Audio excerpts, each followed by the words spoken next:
Hi all. Welcome to the JavaScript tutorials. ఈ యొక్క సెషన్‌లో మనము జావాస్క్రిప్ట్ అంటే ఏంటి?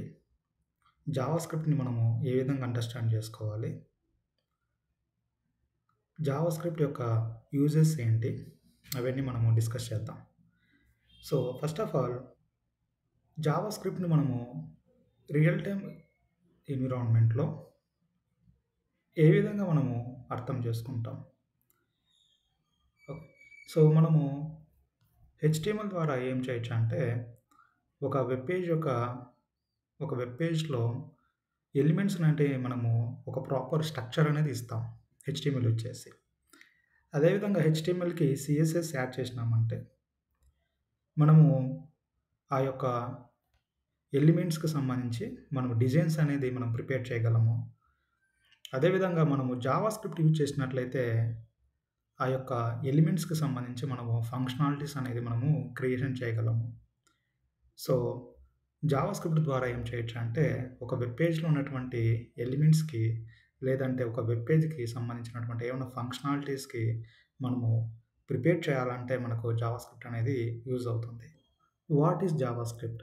జావాస్క్రిప్ట్ అంటే మనం ఇదొక ప్రోగ్రామింగ్ లాంగ్వేజ్ అని చెప్పొచ్చు. Which is used to make websites more interactive and more responsive by adding the functionalities like forms validations or animations or prepare the dynamic content.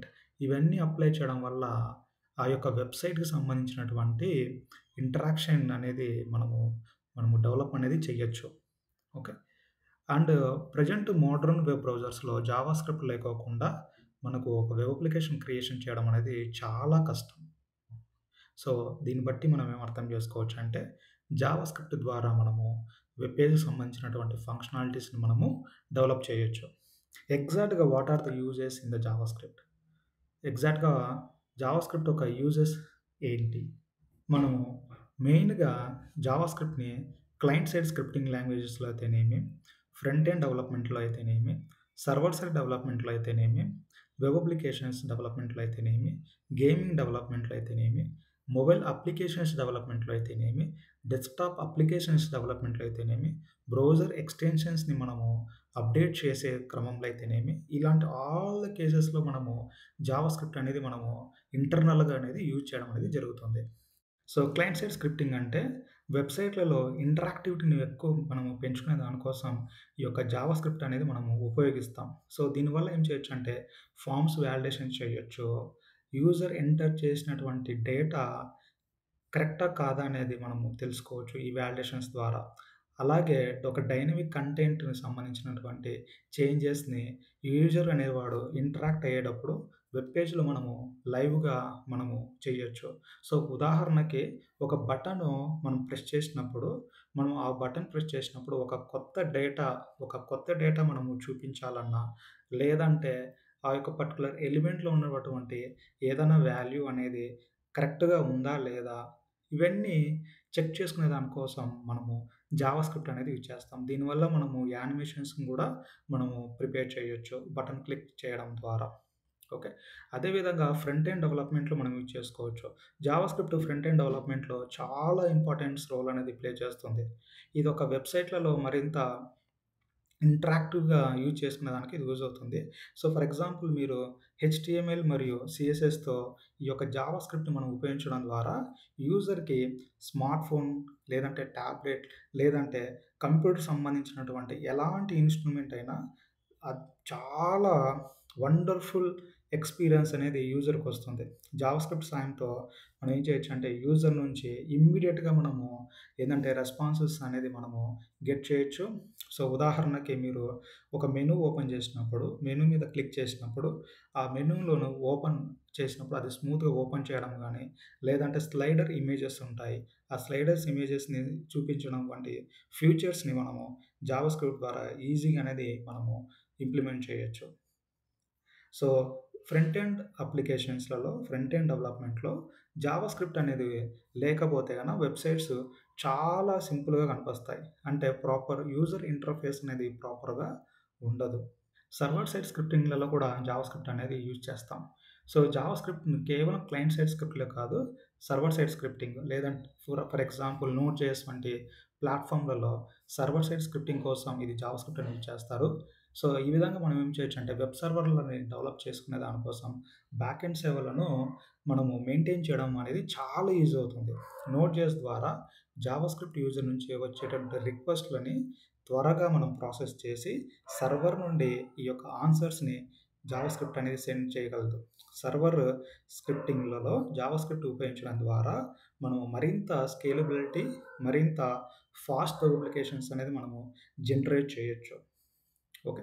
Web application డెవలప్‌మెంట్‌లో కూడా for example మీరు పేరు వినే ఉంటారు. Angular JS, view JS, react JS వంటి JavaScript ఫ్రేమ్‌వర్క్‌లైతేనేమి, లైబ్రరీలైతేనేమి ఇవి ఏం చేస్తాయంటే జావాస్క్రిప్ట్ యూజ్ చేయడం వల్ల ఈ యొక్క యూజర్‌కి ఇంటర్ఫేస్ మరియు డైనమిక్ కంటెంట్‌ని మనము ఫుల్ ఫ్లెడ్జ్డ్‌గా ఇది మనకు డెవలప్ చేసుకునే దాని కోసం ఈ యొక్క జావాస్క్రిప్ట్ అనేది యూజ్ అవుతుంది. అంటే ఇవి డెవలపర్స్‌కి కాంప్లెక్స్ వెబ్ అప్లికేషన్స్‌ని ఈజీగా డెవలప్ చేసుకునే దాని కోసం ఇవి జావాస్క్రిప్ట్ అనేది ఈజీగా ఆపర్చునిటీ అనేది ఇస్తుంది. రియాక్ట్ జేఎస్ లైబ్రరీస్‌లలో సింగిల్ పేజ్ అప్లికేషన్స్‌ని కూడా మనము ఈ యొక్క జావాస్క్రిప్ట్ ద్వారా ఈజీగా డెవలప్ చేయొచ్చు. ఈ విధంగా యూజర్ అనేవాడు Netflix app for example Netflix అనేది రియాక్ట్ ద్వారా డెవలప్‌మెంట్ అయింది. సో, ఈ విధంగా యూజర్ ఏ విధమైనటువంటి యాప్ వాడేటప్పుడు పేజ్ రిఫ్రెష్ అవసరం లేకుండా ఒక యూజర్ అనేవాడు ఇంకొక పేజ్ నుంచి ఇంకొక పేజ్‌కి ఈజీగా నావిగేషన్ అవ్వచ్చు. సో, ఎట్లా నావిగేషన్ అవ్వగలడు అంటే యూజింగ్ ఈ జావాస్క్రిప్ట్ అనేది రియాక్ట్ జేఎస్‌లలో ఇక్కడ మైగ్రేట్ చేయడం వల్ల. అదే విధంగా not only react JS but also angular JS also. Angular JS వంటి ఫ్రేమ్‌వర్క్‌లలో వెబ్‌సైట్ యొక్క ఫంక్షనాలిటీని డెవలప్ చేసుకునే దానికోసం లేదంటే డేటా బైండింగ్ లేదంటే టెస్టింగ్ వంటి ఫీచర్స్‌ని ఈ యొక్క జావాస్క్రిప్ట్ అనేది ఇస్తుంది. వీటితో ఏందంటే మనము డైనమిక్ మరియు రెస్పాన్సివ్ యాప్‌లని మనము క్రియేషన్ చేయడం అనేది చాలా ఈజీగా అవుతుంది. Not only on that game డెవలప్‌మెంట్‌లలో కూడా యూజ్ చేసుకోవచ్చు. జావాస్క్రిప్ట్, హెచ్‌టీఎంఎల్5 మరియు సీఎస్ఎస్ వంటి వెబ్ టెక్నాలజీతో కలిపి మనము బ్రౌజర్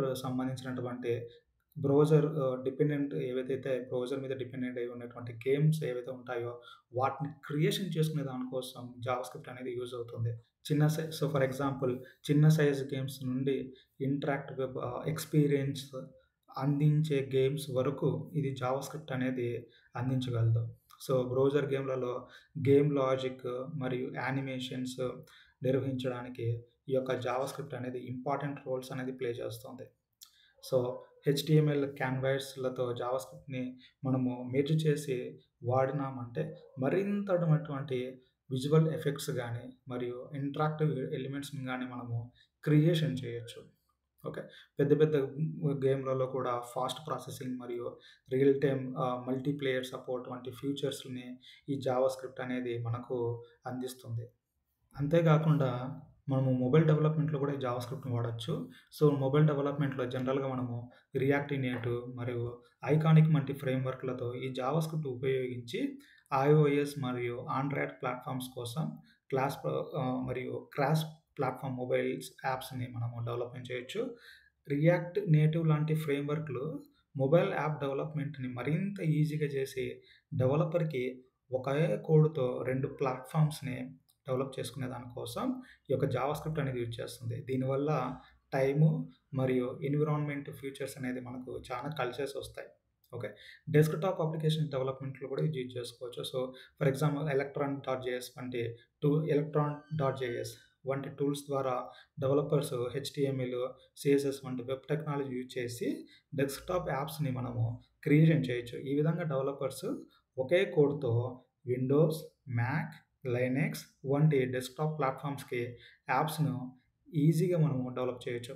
ఎలక్ట్రాన్.js వంటి టూల్స్ వంటి డెవలపర్‌లకి వెబ్ టెక్నాలజీకి సంబంధించినటువంటి సబ్జెక్ట్స్‌ని ఉపయోగించి డెస్క్‌టాప్ యాప్‌లు రూపొందించేటువంటి అవకాశాన్ని ఈ జావాస్క్రిప్ట్ అనేది మనకు అందిస్తాయి. ఓకే. ఎడిటర్‌ల నుండి కన్వర్టర్ అప్లికేషన్స్ వరకు అనేక రకాల డెస్క్‌టాప్ యాప్స్‌ని ఈ టూల్స్ ద్వారా మనము డెవలప్ చేయొచ్చు. సో, ఫర్ ఎగ్జాంపుల్ మీరు విజువల్ స్టూడియో కోడ్ మనము జావాస్క్రిప్ట్ డెవలప్ చేస్తానికి ఆ సాఫ్ట్‌వేర్ అనేది మనం ఇంప్లిమెంట్ చేస్తాము. విజువల్ స్టూడియో కోడ్ లేదంటే అటామ్ వంటి ప్రముఖ టూల్స్ కూడా ఈ ఎలక్ట్రాన్ జేఎస్ ఫ్రేమ్‌వర్క్‌ని యూజ్ చేసి టూల్స్ కూడా ఈ ఎలక్ట్రానిక్స్ జేఎస్ వంటి ఫీచర్స్‌ని యూజ్ చేసి డెవలప్ అయినటువంటివే. యూజర్స్‌కి ఇంటరాక్టివ్ మరియు పవర్‌ఫుల్ యాప్స్‌ని మనకు ఈ జావాస్క్రిప్ట్ బేస్డ్ పవర్‌ఫుల్ యాప్స్‌ను డెవలప్ చేసేదానికి ఇదొక గుడ్ అప్రోచ్ అన్నమాట. ఇంక last one browser extensions. Okay. JavaScript browser ఎక్స్‌టెన్షన్స్‌ని creation చేయడానికి కూడా యూజ్ అవుతుంది. సో, ఈ ఎక్స్‌టెన్షన్స్‌లు వెబ్ బ్రౌజర్‌ల ఫంక్షనాలిటీని స్ప్రెడ్ చేయడంలో చాలా యూజ్ అవుతాయి. సో, క్రోమ్, ఫైర్‌ఫాక్స్, ఎడ్జ్ వంటి బ్రౌజర్‌లకి సో, ఇవి బ్రౌజర్‌కి బ్రౌజర్ వినియోగాన్ని మెరుగుపరిచే అదనపు ఫీచర్స్‌ని ఇవి అందిస్తాయి. సో, ఫర్ ఎగ్జాంపుల్ యూజర్ డేటాని సేవ్ చేయడం గానీ, పేజ్ డెవలప్‌మెంట్‌లని అందించడం వంటి టాస్క్‌లని మనం సులభంగా నిర్వహించుకోవచ్చు. ఈ ఎక్స్‌టెన్షన్స్ ద్వారా డెవలపర్స్ యూజర్ల యొక్క రిక్వైర్మెంట్‌లకి అనుగుణంగా బ్రౌజర్‌లని మనము కస్టమైజేషన్ అనేది చేయగలం. సో, ఈ విధంగా మనం జావాస్క్రిప్ట్స్ ద్వారా చాలా అడ్వాంటేజెస్ అయితే మనకున్నాయి. అండ్ జావాస్క్రిప్ట్‌కి సంబంధించినటువంటి జాబ్స్ పరంగా మనం చూసుకున్నట్లయితే, మనకు చాలా అవకాశాలనేది మనకు మార్కెట్‌లో అవైలబిలిటీలో ఉన్నాయి. అదే విధంగా మనకు బెస్ట్ ప్రోగ్రామింగ్ లాంగ్వేజెస్ ఏవైతే మనం సెర్చ్ చేస్తామో ఇంటర్నెట్ ద్వారా మనకు ఎప్పటికీ జావాస్క్రిప్ట్ అనేది టాప్ పొజిషన్‌లో అయితే ఉంటుంది. సో, జావాస్క్రిప్ట్ వల్ల ఇన్ని అడ్వాంటేజెస్ ఉన్నాయి కాబట్టి అన్ని ప్రోగ్రామింగ్ లాంగ్వేజెస్‌లలో అంటే క్లయింట్ సైడ్ స్క్రిప్టింగ్ లాంగ్వేజెస్‌లో అయితేనేమి, సర్వర్ సైడ్ స్క్రిప్టింగ్ లాంగ్వేజెస్ అయితేనేమి, ఇందాక మనం చెప్పుకున్నటువంటి డిఫరెంట్ డెవలప్‌మెంట్ ఆహ్, ప్లాట్‌ఫార్మ్స్‌లలో అయితేనేమి, ఈ యొక్క జావాస్క్రిప్ట్ రోల్ అనేది చాలా ముఖ్య పాత్ర అనేది వహిస్తుంది. సో, ఇది జావాస్క్రిప్ట్ యొక్క యూజ్ కేసెస్, ఎగ్జాక్ట్‌గా జావాస్క్రిప్ట్ అంటే ఏంటి?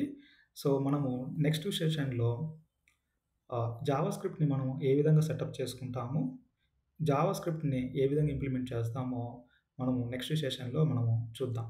ఓకే. Thank you.